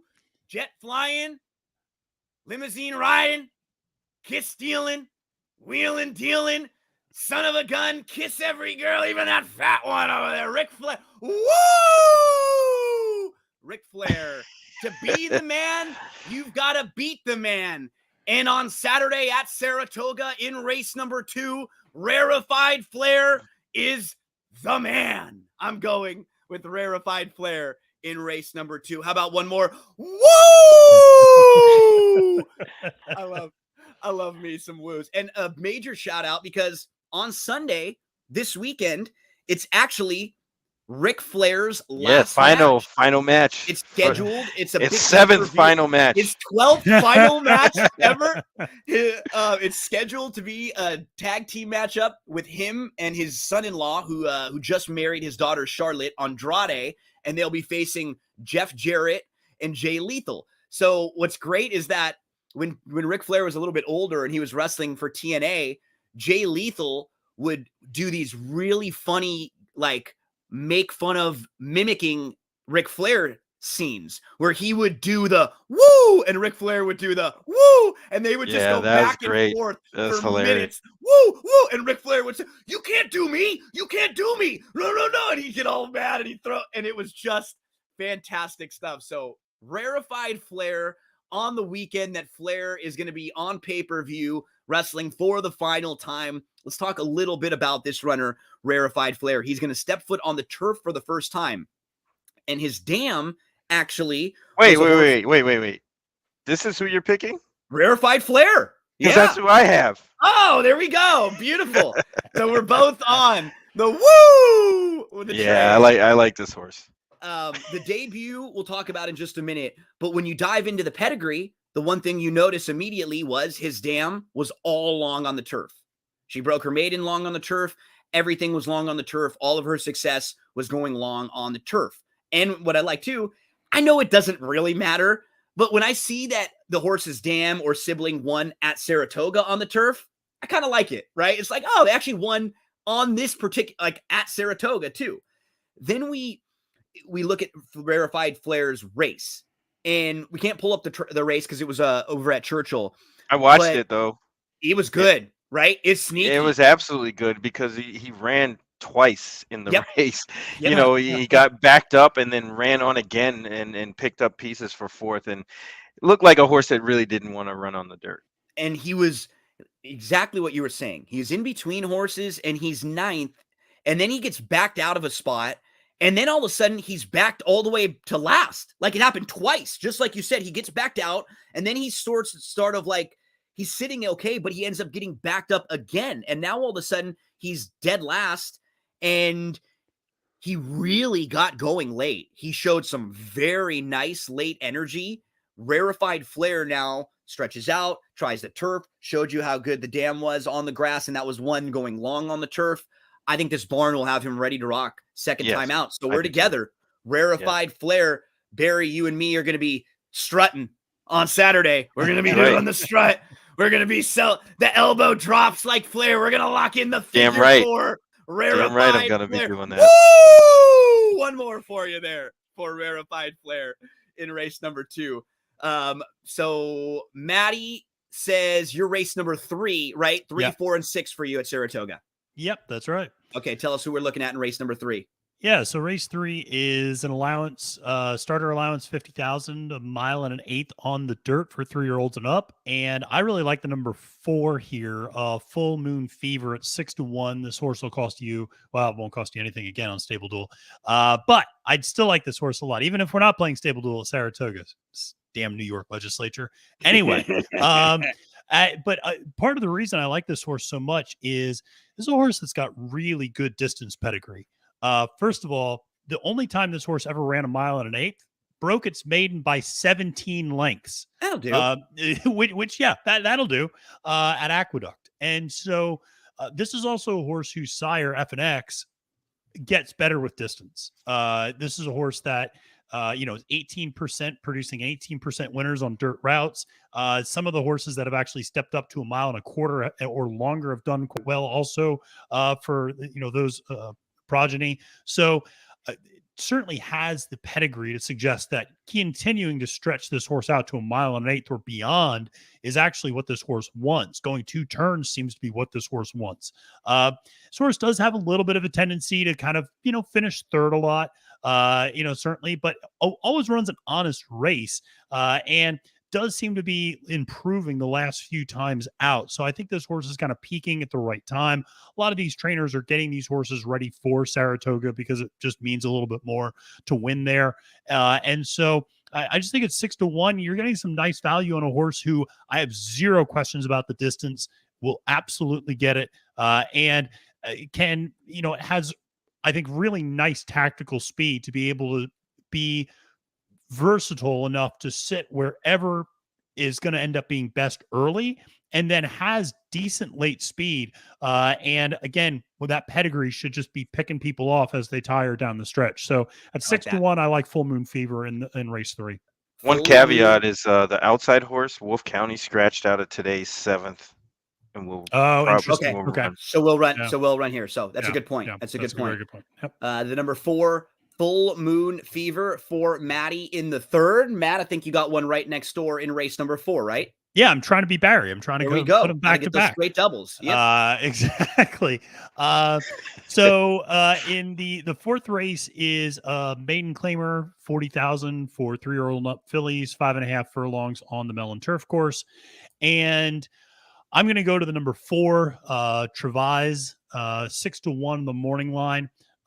Just doing a little bit of a drop in class, obviously having run in maiden special weights, actually ran against the boys 2 back at Keeneland and ran respectably, ran 3rd in that race actually. So nothing to hang her head about there. Didn't run well at Laurel. And I don't know what happened there. Wasn't necessarily a bad trip or anything. Just, I don't know if this didn't take to the turf particularly well or what. I mean, that was also the 5th different turf course that horse had run on to this point. This will be the 6th. This horse is well-traveled, Gulfstream, Aqueduct, Tampa, Keeneland, Laurel. So going to a lot of different turf courses. And like I said, maybe just didn't take to the Laurel turf very well that day. And when you know that, like when you have enough of a sample size, when you've seen every other race that she ran has been fine. Yeah. and that was the only one that was that bad, that's when I'm willing to say, okay, I can make an excuse here and I can forgive for that race. Absolutely. Absolutely. Especially when you combine it with a little bit of a drop in class. Yep. And I also like the fact this horse got on and practiced on the Saratoga turf. And particularly that June 6th bullet workout.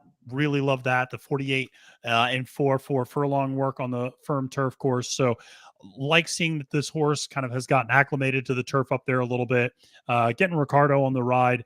And the interesting thing is the trainer, Antonacci, has yet to finish out of the money. Only three horses so far, but has a win, a place, and a show. And so it's certainly getting these horses ready for the Saratoga meet. So I just think you combine the drop in class with the fact that this is a horse that has run competitively against boys, has really turned in an honest effort almost every single time. I just think this is a horse that sets up quite nicely at 6-1, should provide you some nice value in different pick sequences. That's Travis 6-1 there for Matt in race number 4. I'll go right next door to race number 5. And I'm looking at the number 7 in here, Big Bobby. Now, what's interesting about him is when you look at the first 6 starts of his career, they're all really good. He's in the exacta in all 6 of them. On January the 1st of this year, he runs on a sloppy racetrack. And so he just doesn't really fire that day. And that's at the end of having run straight from May through January. So probably needs a little time off in addition to the sloppy track. So I'm willing to put a line right through the January 1st race. He shows back up on June the 16th. And when he shows back up on June the 16th at Belmont Park, he's going 6 furlongs. He is the number 4 in the race that we're about to watch right here. And I actually thought the race is a little bit better than it may look on paper. He didn't get a very good speed figure here, but it sort of looks like the type of race that I would expect from a horse coming off about a 5-month layoff. He's the number 4. So he's going to settle inside behind the leaders, and he's in a fine spot right here. Now he's in like 4th, about 2 lengths off, sitting pretty nicely inside. He's going to kind of move into contention. And then what ends up happening, like, nobody's really making up any ground in this race. Who's the winner of this race? St. Selby, who's on the front end. Who's the runner-up in this race? Bronx Bomber, who's second. Who finishes 3rd in this race? Amundsen. Where's Amundsen? 3rd right now. There's no passing in this race whatsoever. So now Big Bobby, after kind of being in contention, fades, drops out of it a little bit, but nobody passes in this race whatsoever. And that was his first start in about 5 months. What happens after this race? Well, the winner, who we look at and we go, oh, okay, St. Selby, he comes right back out of that race, and he goes back and he crushes once again. He beats a group by 8.5. First level allowance, Open Company steps up and he wins that race on July the 1st at Belmont. Horse named Our Man Mike came back out of that race to go win a non-winners of 3 allowance over at Finger Lakes. We had 2 next out winners out of there. There was no passing whatsoever in a race where Big Bobby was making his first start in 5 months, a race that he absolutely needed. Can we just excuse his last 2 starts?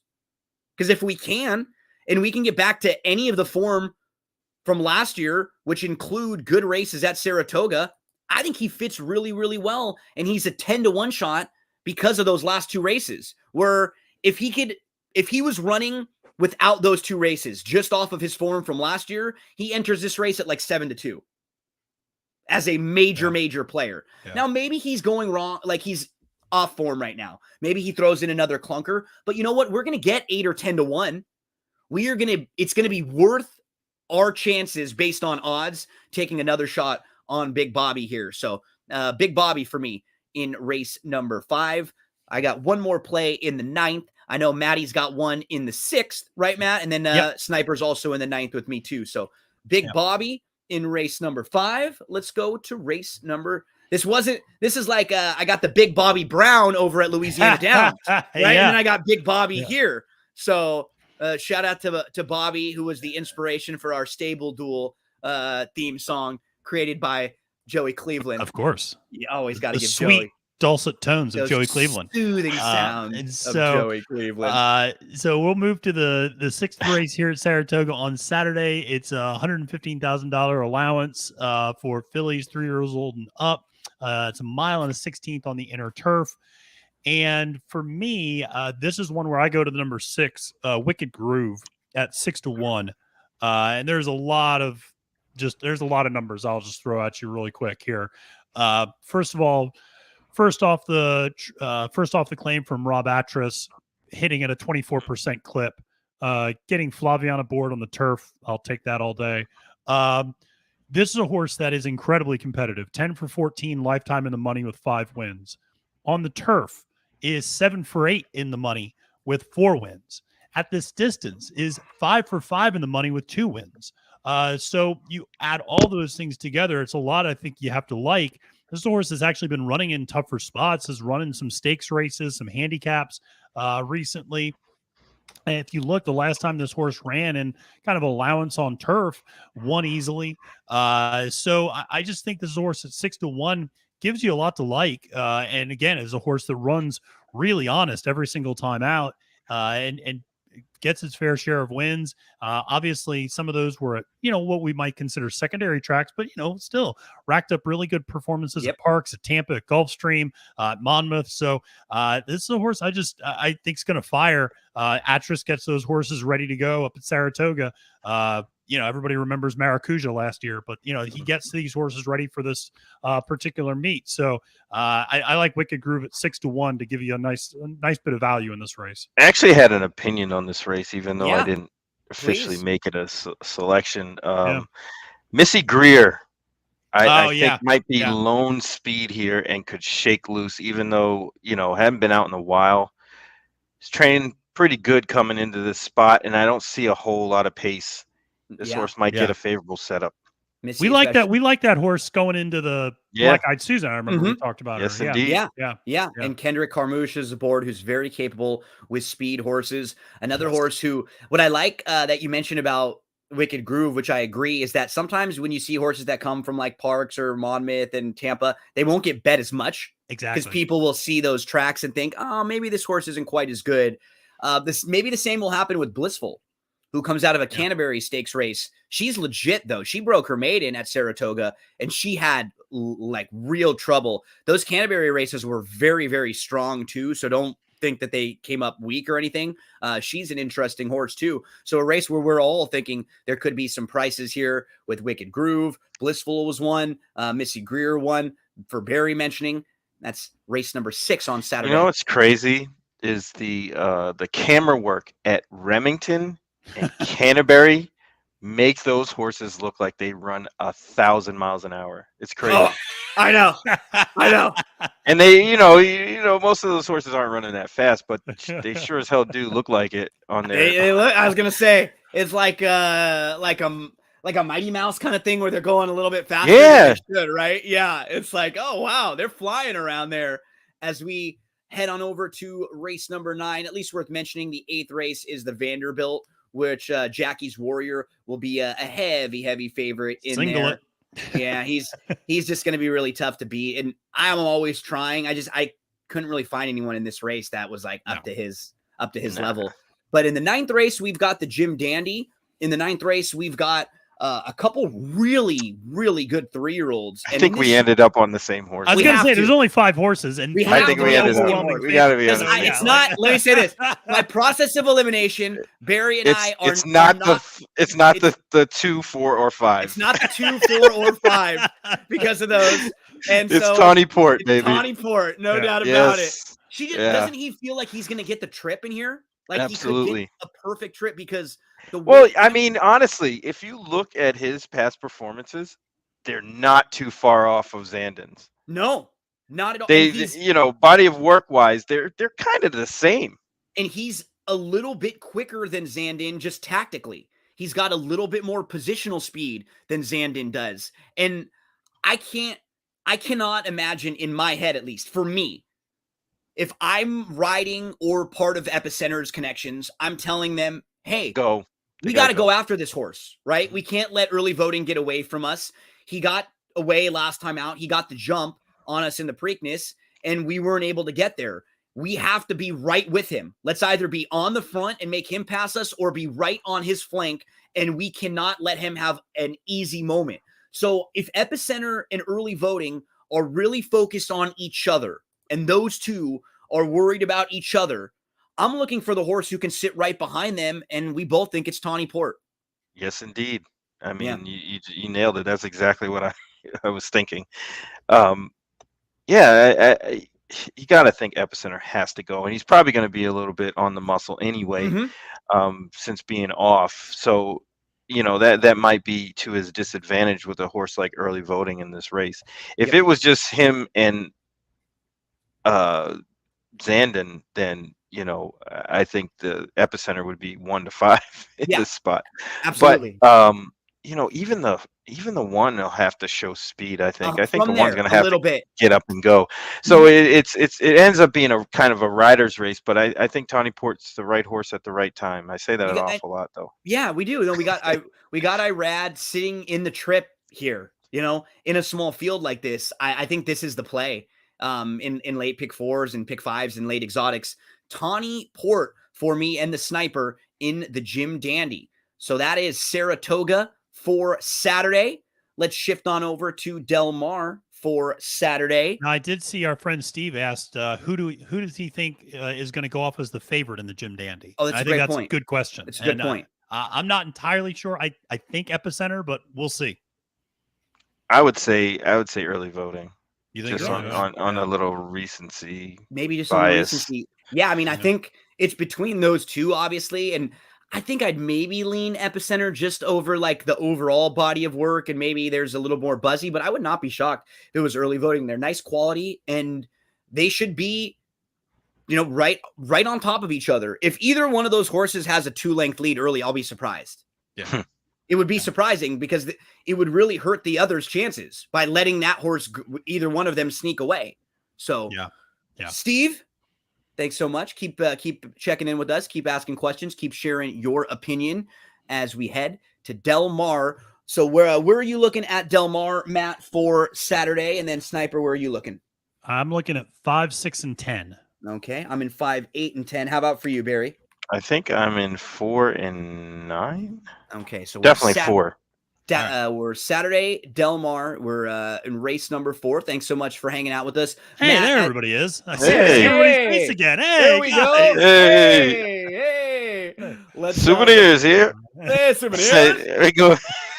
Souvenirs. Not the same ones that Dave Weaver Not the talked same about. Dave Weaver souvenirs.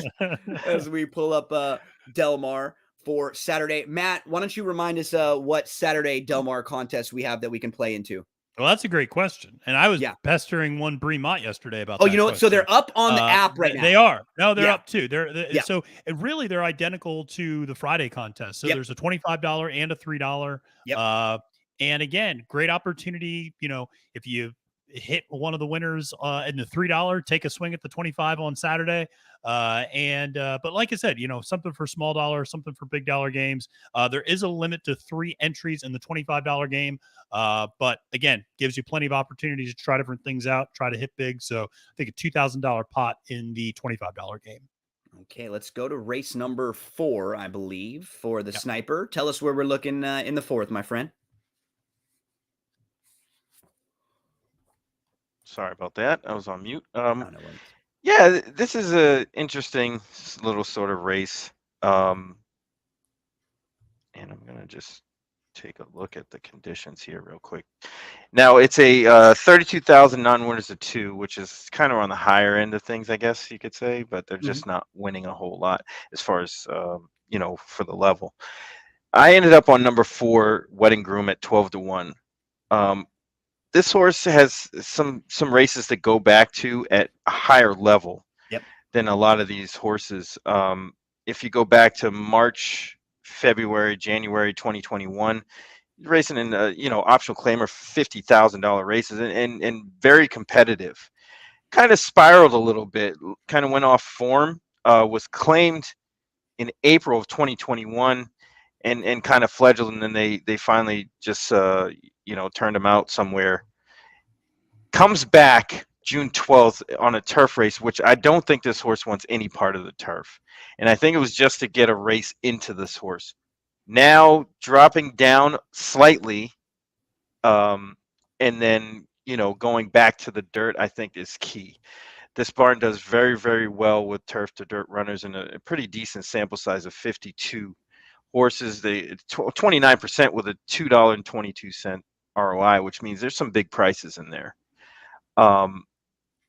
And comparatively, the speed figures are a little bit lighter than some of these other horses, but there's nobody in here that's a monster or scares anyone. They kind of fledgle up in the high 60s, low 70s kind of number as far as buyers go, and I don't think there's much in here as far as that goes.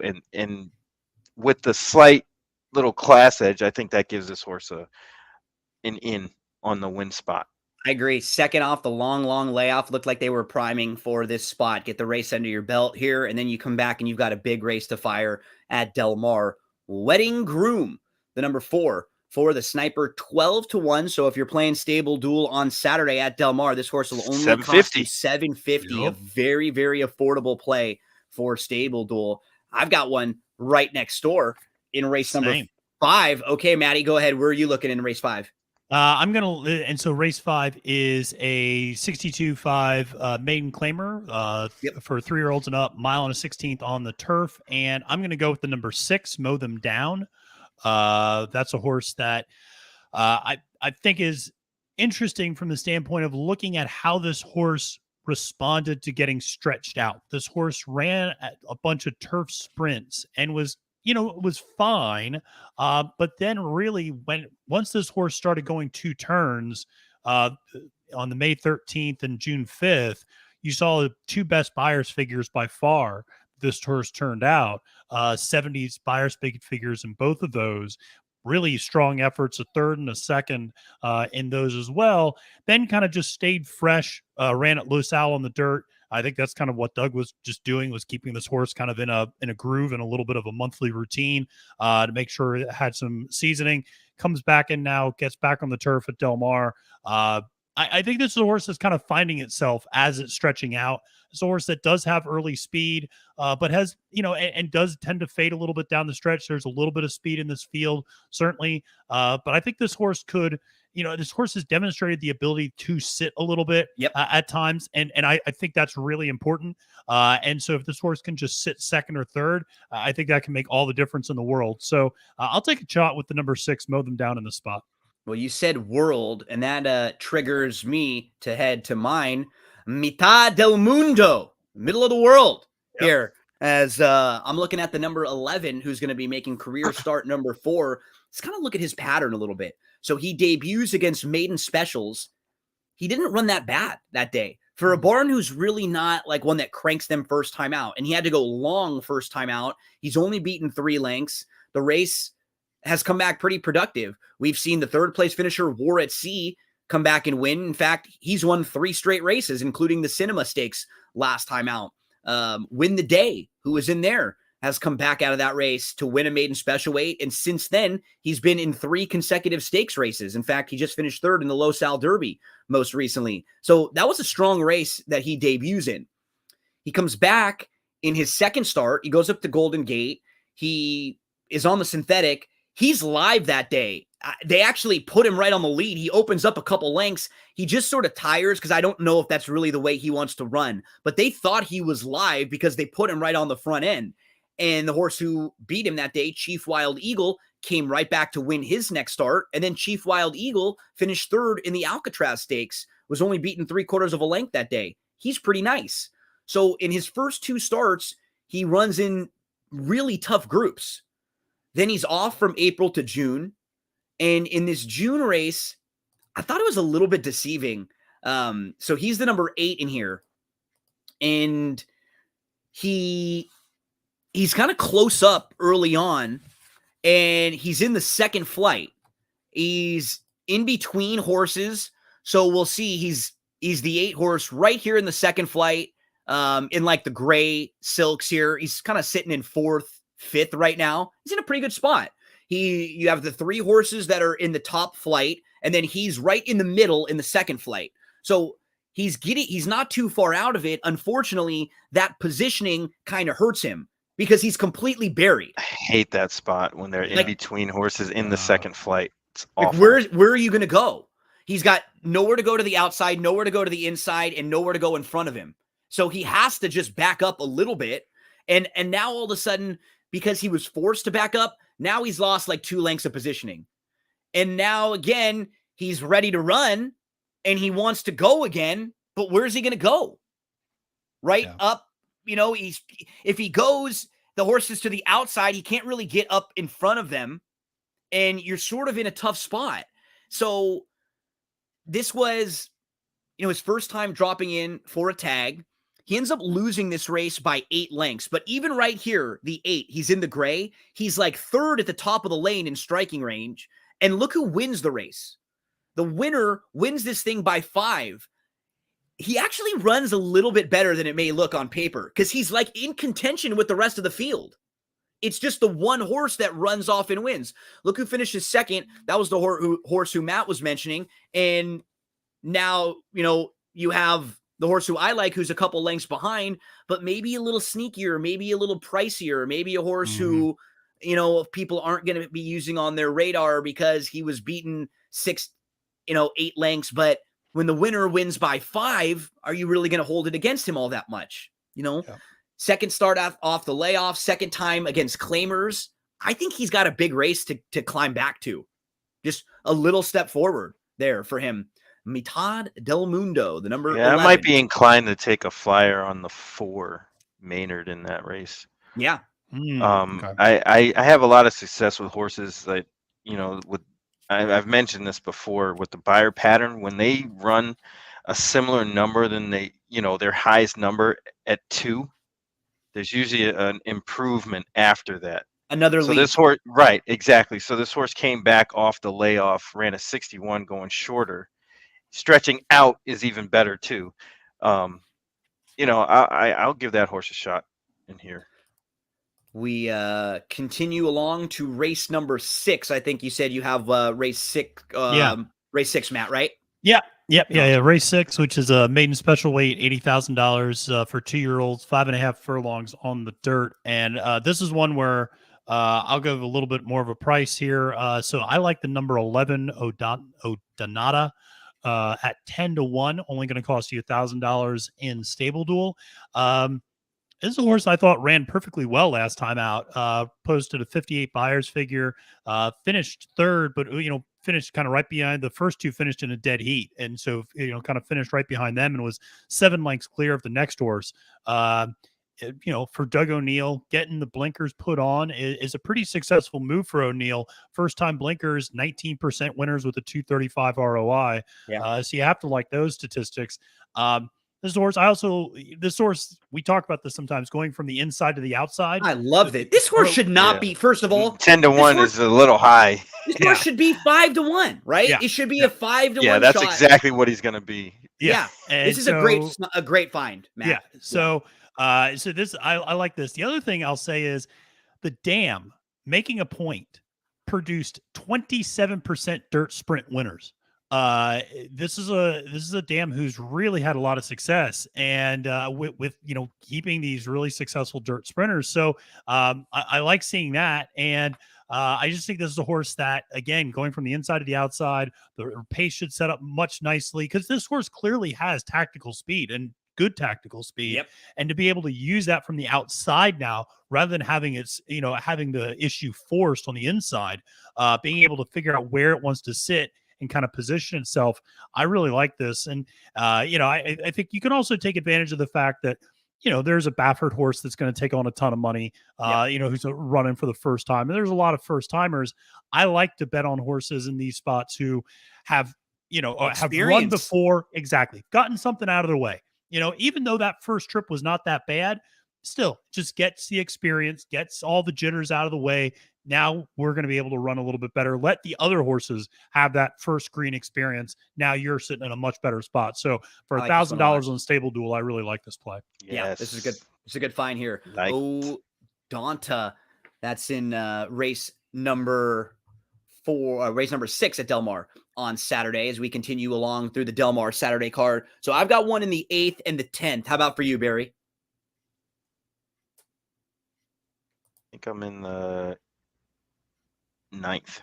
Okay, so Matt, you've got one more in the 10th, right? Yep, I You got said? in San Diego. Yeah. Okay, cool. So let's move to race number 8, which is the Bing Crosby. And what's cool about this race is it is an awesome betting race, but it's not a grade 1. In fact, there's not one horse in this race that has started in a grade 1 race this year. Not one. And it's a grade 1. So when you're handicapping it, don't be hard on horses that may not be coming out of graded stakes races, because nobody's coming out of grade 1 races in here, right? like use the horse's form and what they've done. Don't necessarily look and go, oh, no, there's no G1s or G2s there. I think it's a great spot for Bag Boss, a horse who's starting to really come into his own. Brendan Walsh sends him out here. Look at his overall career. He has never been worse than 3rd in his 8 career starts. And in particular, since turning 4 and since a little bit of his layoff. So his 2 starts at 4 in January and in February, they were fine. But I like since coming back in April, he's 2nd at Keeneland behind Dream Shake, the really talented Dream Shake. Coming off of that effort where he's 2nd, and he runs exactly like a horse who was a little bit short, who probably needed to start off a couple months and is ready to start stepping forward now as an older horse. He comes back on May the 4th at Churchill, and it's another situation where it's a small field. He's in a field of 6. They think he's the best horse or one of them. Let's just go to the front, right? Let's just put him on the lead. He beats a horse named Burnin' Hunk of Lug, who comes right back to win his next start. What I really liked was the race on June the 12th at Churchill, because it showed me that Bag Boss can sit off fine, but he's got enough speed to where he can stay in striking range. That's the exact type of trip he's going to need in this sort of race, to where let's show some speed. Okay, a couple others are going. Let's back up and sit 4th. He was so handy in that race. He did exactly that. He had a good start, and then they just sort of take him back to 4th, just behind the leaders. They tip him to the outside. He angles around, 3 wide bid at the top of the lane, speed, but he can sit. He's stepping forward. And who in this race scares you?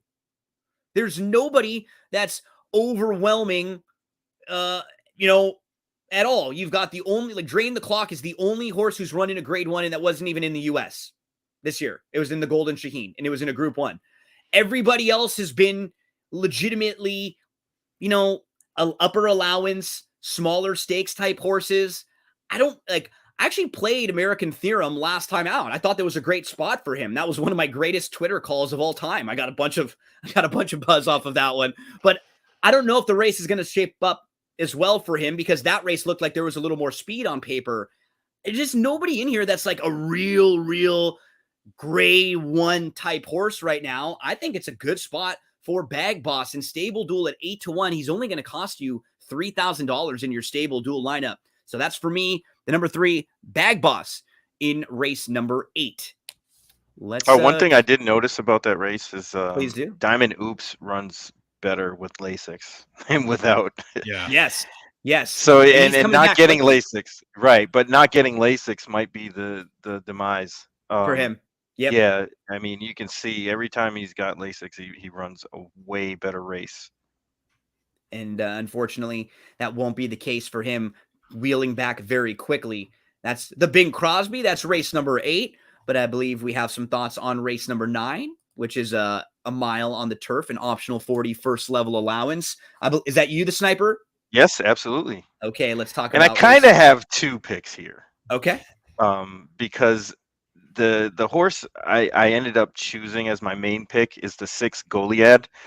I think that horse benefited from his last race. Coming off the layoff, which he probably needed, ran decent at 6 furlongs, but probably the mile is his best distance, especially at against this company. This is right where he fits. This is in his wheelhouse. I think this horse is going to be very, very competitive, if not win. Another horse that really caught my eye is the way outside horse, the 12 Llamas, coming in from Great Britain. This horse is getting the makeover package, Lasix blinkers on, for a barn that hits with a pretty big percentage of these type of runners coming from overseas. I wouldn't doubt that this horse might take some action, but it's hard to tell. I would throw that one in there too, if in a stable do situation, if you have to spend up, or there's a race you want to avoid, that you think there's a huge favorite or something like that, and you want to use 2 in one race, I would go that route in race 9 here with the 6 and 12.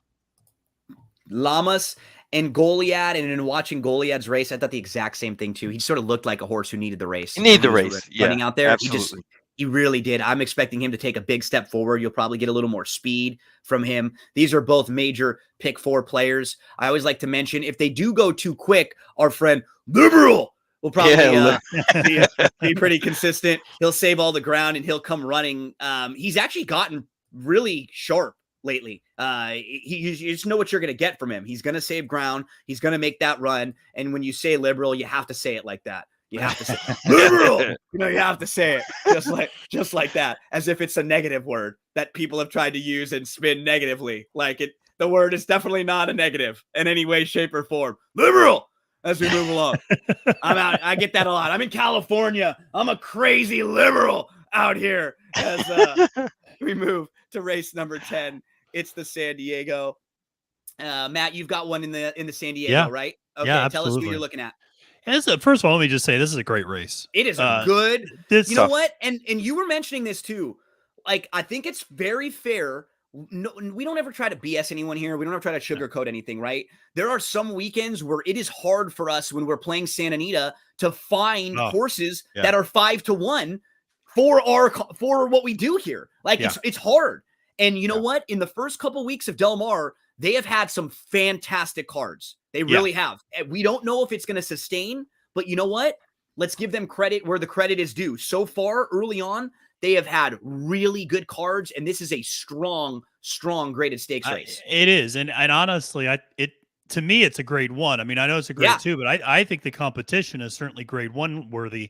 And I'll also say, and this might be sacrilegious, I'm more excited about this card than Saratoga's Saturday card. Absolutely, by a pretty significant margin. If I wanted to watch 5 horses run in a circle, come on, I just watched Santa Anita. But it is so I'm a big fan of this, and I'm a big fan of the number 4 Stiletto Boy. He's love honest, this man. Horse. This horse is incredibly honest and is getting the distance cut back. 1.25 miles is just a bridge too far for Stiletto Boy. And if you look out of the last 4 times, the 2 off performances, if you want to call them that, and the third and the fourth, so it was 1.25 miles. This horse just doesn't do 10 furlongs. If you cut this horse back to 1 1/16 miles, which is what this race is, 2 for 2, has never lost at this distance, and has the sort of speed where, it can take advantage of the shorter distance in this particular case. 6-1, only going to cost you $5,000 in stable duel. Here's the thing, Country Grammar, I'm out. I'm out on horses coming back from Maidan. We saw it with Hot Rod Charlie. We saw it with other horses. I'm just out. And so I'll gladly, pass that 5-2. There are a bunch of interesting horses, and Gino, I'm sure you're probably maybe talk about one of them. There are a bunch of interesting horses at 4-1, 5-1, 6-1 in this race, where you can save a fair amount of money, go away from the favorite. I think really catch a nice horse. For me, it's Stiletto Boy, a horse that just, like I said, always turns in an honest effort, and made me a lot of money on Pegasus Day coming in third. So I always have to thank him for that performance that day. So. And I had an inkling that Gino would like the 2 here. Yeah. So you thought I would go defend it? Yeah, that's who I like. I think that horse is actually lone speed. Funny enough, he is quality too. He's really nice horse who's finally starting to really put it all together. The one that I'm going to give a shot to is Tripoli. Making his second start back. Tripoli likes it there for sure. He likes Del Mar. He loves Del Mar. He can take a step forward in here. And in this particular race that he was prepping last time, remember, we all played against him. last time when we talked about him. We all thought he was worth taking a shot against, and he was not necessarily the horse who you may wanted to play that day. So he's the 9 in this race right here. And he's tracking, he's in 4th, and he's in between horses. And as soon as he starts to kind of get into contention, he gets squeezed out of a tight spot, and he ends up having to really like take up pretty badly. And he shows some late interest there. So we actually see Tripoli right about here. You're going to see him have to kind of take up and like back up. And then he's going to actually end up coming around again and show a little bit more late interest. So he got squeezed out of that spot right there with all that traffic. He didn't really have anywhere to go. Now he's going to try to angle to the outside and show a little bit of late interest after getting his momentum stopped. I think this is a perfect setup race for him. Like a perfect setup to head back to Del Mar, as Barry mentioned, a track that we know he likes well. And, you know, that was his first start since November, since running in the Breeders' Cup. He needed that race. He had a little bit of trouble. Now we get him to take that step forward. Second start off the bench. That is Tripoli here. So we've all got some horses in that 5-6 to 1 range with Tripoli. Like, this would be the type of race where I would do exactly what we're doing. Like, if I'm playing a pick 4 or pick 5, I use these 3 horses and I try to beat Country Grammar. Yeah, absolutely. Like, that would be my approach exactly. And in Stable Duel, we're all right in the same range. 6 to 1 for Tripoli, which would only cost you 5,000. Matt's on Stiletto Boy at 6 to 1 will only cost you 5,000. Barry's Hawks Defunded, who will only cost you 6,000. So we're right at that par for Stable Duel, with 2 Stable Duel games for options for you on Saturday at Del Mar, 2 of them for you on Friday at Del Mar.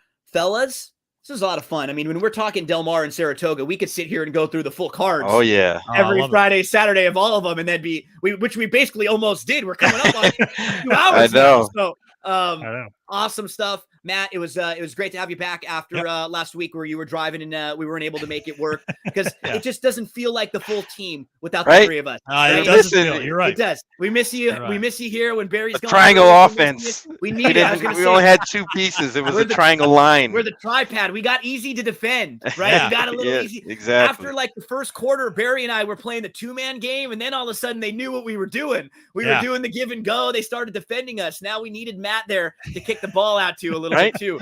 To mix knock it up. down threes. I'll Clay be Thompson. I'll be. I was going to say Bill Paxton, but yeah, I'll be. I'll be that. Here we go. Awesome. Clay's a better shooter, trust me. Awesome. Well, he is, but I'm built more like Bill Paxton. So, all right. Awesome. That's well, fair. thanks so much to Steve Gilfeather for hanging out with us. G. Stevie G. And Post Time Chalk checked in, was asking us earlier, what will off odds be for the Jim Dandy? I mean, I'm saying Epicenter at about. I'm saying like 6 to 5 Epicenter, maybe 7 to 5 on early voting. And maybe I think I could see Zandon floating a little bit, maybe 5 to 2, or maybe like a little over 2 to 1. And then Tawny Port. It's going to get overlaid, Tawny Port. Yeah. 10 to 1, 10 to 1 or so. And then Western River, the big long shot there. Float up big. But yeah, so, I think that sounds about right, Gino. I think that, David does a good job at setting those David is morning lines. fantastic. So, David is as good as anyone. So yeah, I usually don't like, he knows he is super sharp. And what I like about David is he cares. It's important to him too. Yes. He cares about making that line accurate. It's a big deal to him. So shout out to David. He is awesome over there. Shout out to the sniper. He is awesome. Shout out to Matt. He is awesome. A big thank to our buddy Jake from Jake with Thrilling Picks, Jake from State Farm, who is hanging out with us. And one more time, we got to, before we get out of here. Woo! Woo! Woo! Let's see if we can get Flair home on Saturday. And then Flair will be going home after Sunday for That's Flair's what they last say. match. That's what they say. Until next month, Flair's last match, part 2. And then we get another pay-per-view. They're going to steal my $30 this weekend, and then they're going to make me do it all over again next month. So for Matt, for Barry, I'm Gino. Make sure to head to StableDuel.com. You can check out everything you need there. Download that Stable Duel app for free anywhere you get your apps and get those entries in and play, race, win. Like always, we say goodbye with Joey Cleveland. Better. You want to spread your pony knowledge wide. Oh, better. I